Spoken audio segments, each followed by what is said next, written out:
آج بات کرتے ہیں پنجاب کے اس قانون کی جو ہماری روزمرہ زندگی میں سکون کو یقینی بنانے کے لیے بنایا گیا ہے، یعنی لاؤڈ سپیکر کے استعمال کا قانون۔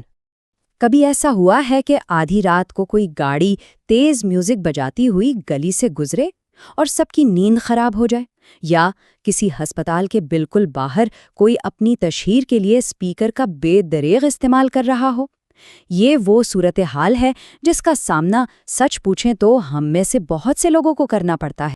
تو ایسی صورتحال میں اکثر لوگ بے بس محسوس کرتے ہیں، یہی سوچتے ہیں نا کہ شاید اس بارے میں کچھ نہیں ہو سکتا، لیکن اصل میں ایسا نہیں ہے۔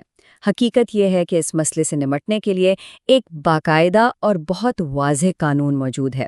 چلیں ذرا اس قانون کو تفصیل سے دیکھتے ہیں۔ اچھا، سب سے پہلے تو یہ سمجھنا ضروری ہے کہ قانون کی نظر میں یہ بے جا شور صرف کوئی چھوٹی موٹی پریشانی نہیں، یہ ایک باقاعدہ عوامی مسئلہ ہے جسے حل کرنا بہت ضروری ہے۔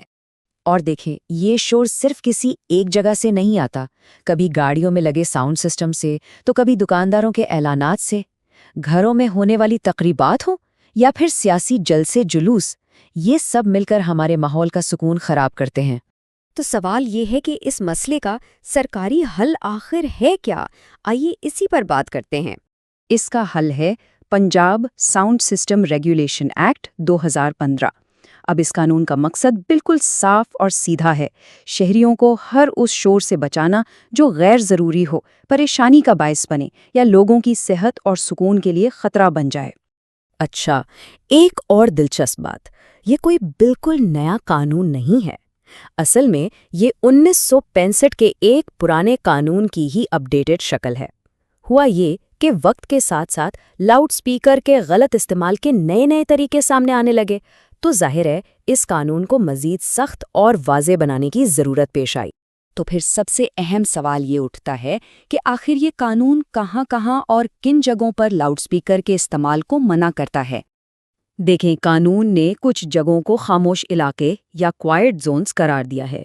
مطلب یہ جگہ خاص طور پر حساس ہیں، جیسے کہ ہسپتالوں کے قریب، ظاہر ہے وہاں مریضوں کو سکون کی سخت ضرورت ہوتی ہے۔ پھر اسکول، کالج اور عدالتیں ہیں تاکہ پڑھائی اور کام کا ماحول خراب نہ ہو۔ اور ہاں، رہائشی علاقوں میں بھی کسی کو یہ اجازت نہیں کہ وہ دوسروں کے آرام میں خلل ڈالے۔ تو بنیادی اصول کیا ہوا؟ بہت سادہ سا اصول ہے۔ اگر کسی لاؤڈ سپیکر کی آواز سے آس پاس کے لوگوں کو تکلیف ہو رہی ہے، پریشانی ہو رہی ہے یا ان کی صحت کو کوئی خطرہ ہے، تو بس یہ سیدھی قانون کی خلاف ورزی ہے۔ لیکن یہاں ایک سوال پیدا ہوتا ہے، کیا اس کا مطلب یہ ہے کہ لاؤڈ سپیکر پر مکمل ہی پابندی ہے؟ تو جواب ہے نہیں، قانون میں کچھ خاص صورتوں کی اجازت بھی دی گئی ہے۔ یہاں قانون کے توازن کو سمجھنا بہت ضروری ہے۔ ایک طرف دیکھیں تو عوامی جگہوں پر میوزک بجانا، سیاسی یا فرقہ وارانہ تقریریں کرنا اور اشتہار بازی، ان سب پر سخت پابندی ہے۔ لیکن دوسری طرف اذان کے لیے، جمعہ اور عید کے عربی خطبے کے لیے لاؤڈ سپیکر کے استعمال کی مکمل اجازت ہے۔ اسی طرح کوئی ہنگامی اعلان کرنا ہو، جیسے کوئی گمشدگی کا اعلان یا کوئی سرکاری اعلان، تو اس کی بھی اجازت ہے۔ اچھا، ایک سوال جو اکثر ذہن میں آتا ہے وہ شادی بیاہ کی تقریبات کا ہے۔ تو قانون کہتا ہے کہ ہاں، انڈور تقریبات کے لیے مقامی انتظامیہ سے اجازت لی جا سکتی ہے، لیکن ایک بہت اہم شرط کے ساتھ، اور وہ شرط یہ ہے کہ آواز پنڈال یا ہال کی چاردیواری سے باہر نہیں جانی چاہیے۔ تو پھر سوال یہ ہے کہ اگر کوئی ان قانونوں کو توڑے تو ہوتا کیا ہے؟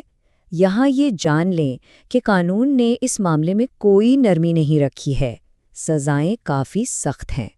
سب سے پہلے تو خلاف ورزی کرنے والے کو 6 مہینے تک قید کی سزا ہو سکتی ہے، اور صرف یہی نہیں، اس کے ساتھ کم سے کم 25,000 روپے کا جرمانہ بھی ہے۔ جی ہاں، کم سے کم 25,000، اور یہ جرمانہ بڑھ کر 1,00,000 روپے تک بھی جا سکتا ہے۔ اور بات یہیں پر ختم نہیں ہوتی، پولیس کو یہ بھی اختیار ہے کہ وہ سپیکر، ایمپلیفائر، مطلب سارا کا سارا ساؤنڈ سسٹم موقع پر ہی ضبط کر لے، اور بعد میں عدالت اس سامان کو مستقل طور پر سرکاری تحویل میں لینے کا حکم بھی دے سکتی ہے۔ تو قانون تو ہم نے سمجھ لیا، لیکن ایک شہری کے طور پر اپنے حق کے لیے عمل کیسے کرنا ہے، یہ جاننا سب سے اہم ہے۔ اس قانون کی ایک سب سے اہم بات یہ ہے کہ اس کی خلاف ورزی کو قابل دست اندازی جرم، یعنی کوگنیزبل افینس قرار دیا گیا ہے۔ اب اس کا سادہ سا مطلب یہ ہے کہ پولیس کو شکایت ملنے پر کارروائی کے لیے کسی وارنٹ کی ضرورت نہیں ہے، وہ فوراً ایکشن لے سکتی ہے۔ اور یہ بھی یاد رکھیں کہ یہ جرم ناقابل ضمانت۔ تو اگر کہیں ایسی خلاف ورزی ہوتی نظر آئے تو درست طریقہ کیا ہے؟ دیکھیں، سب سے اہم بات تو یہ ہے کہ قانون کو اپنے ہاتھ میں بالکل نہیں لینا۔ خود جا کر بحث کرنے کے بجائے سب سے آسان اور صحیح کام یہ ہے کہ سیدھا پولیس کی ہیلپ لائن 15 پر کال کریں اور انہیں پنجاب ساؤنڈ سسٹم ایکٹ کی خلاف ورزی کے بارے میں بتائیں۔ یہی سب سے محفوظ اور سب سے مؤثر قدم ہے۔ تو آخر میں یہ بات یاد رکھنے کی ہے کہ ایک پرامن ماحول کوئی سہولت یا لگژری نہیں، بلکہ یہ ہم سب کا ایک بنیادی حق ہے، اور یہ قانون اسی حق کی حفاظت کے لیے ایک بہت اہم ٹول ہے۔ تو آخر میں سوال یہی ہے کہ ایک پرامن معاشرہ بنانا ہم سب کی مشترکہ ذمہ داری ہے۔ قانون کی مدد لینے کے علاوہ ہم سب اپنے اپنے حصے کا کیا کردار ادا کر سکتے ہیں تاکہ ہمارے ارد گرد کا ماحول سب کے لیے واقعی پرسکون ہو سکے؟